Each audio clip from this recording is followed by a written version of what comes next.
nettoyeuses, nourricières, architectes, ventileuses, gardiennes ou butineuses. Quel que soit leur niveau de vie, les abeilles n'ont qu'un seul objectif, nourrir les jeunes de la ruche de miel.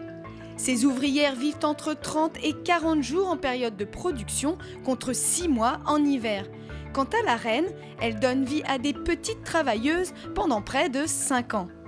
Une ruche peut produire près de 3 kg de miel par jour, c'est plus qu'il n'en faut aux abeilles et c'est pour cette raison qu'intervient l'apiculteur. Le principe de l'apiculture, c'est d'élever des abeilles, de les accompagner le mieux possible pour qu'elles soient capables de produire du miel en surplus que nous, on va prélever. En fait. Les ruches, le principe, c'est des cadres en bois et dans ces cadres, en fait, on pose une feuille de cire, une fine feuille de cire qui sert d'ébauche, juste pour qu'elles construisent plat, pour pas qu'on casse quand on intervient dans la ruche. Et elles vont étirer la cire et là-dedans, elles vont ranger le miel et aussi pondre, la reine pond aussi dedans. Installée à Dabo depuis 30 ans, la famille Limon produit 2 types de miel. Le miel de nectar, fleurs tilleul, acacia ou châtaignier, et du miela. Ce miel, sécrété par les pucerons, est issu de la sève des arbres tels que le sapin, dont le produit tient une place importante dans la région.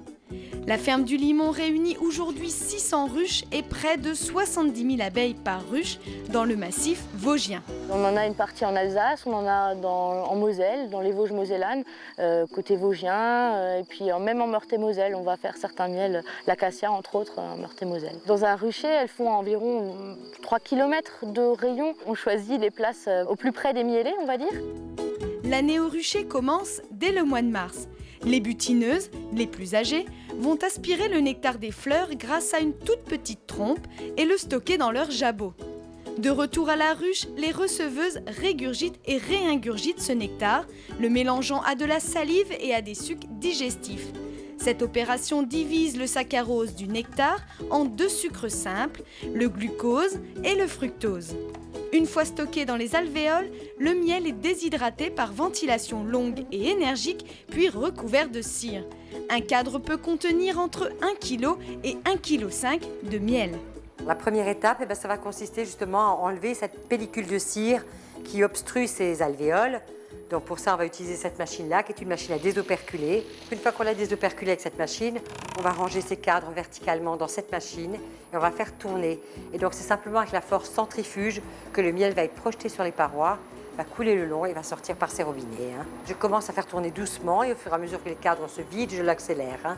Et donc le processus prend entre 1/4 d'heure et 20 minutes à peu près. Le sapin va être beaucoup plus long à extraire. La machine va devoir tourner plus longtemps parce que c'est un miel qui est plus visqueux au départ déjà.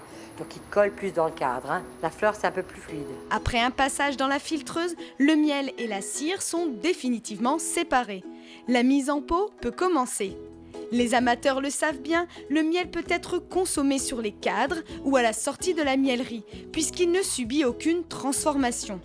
Ce sucre naturel garde ses vertus très longtemps, mais il est conseillé de le consommer dans les 5 ans après son extraction. En cas de cristallisation, il vous suffit simplement de réchauffer le pot au bain-marie. Le miel est un pur produit de la nature et sa production ne cesse d'évoluer. Aujourd'hui, on peut même voir apparaître des abeilles urbaines. Chers amis du terroir, bonjour. Maintenant nous avons le miel des villes, nous avons le miel des champs. Mais savez-vous que pour produire 1 kg de ce miel, nos chères abeilles parcourent plus de 50 000 km 50 000 km, c'est la distance autour de la Terre. Mais une chose est sûre, c'est que les abeilles, elles sont françaises. Oui, regardez le nid de l'abeille, c'est un hexagone parfait.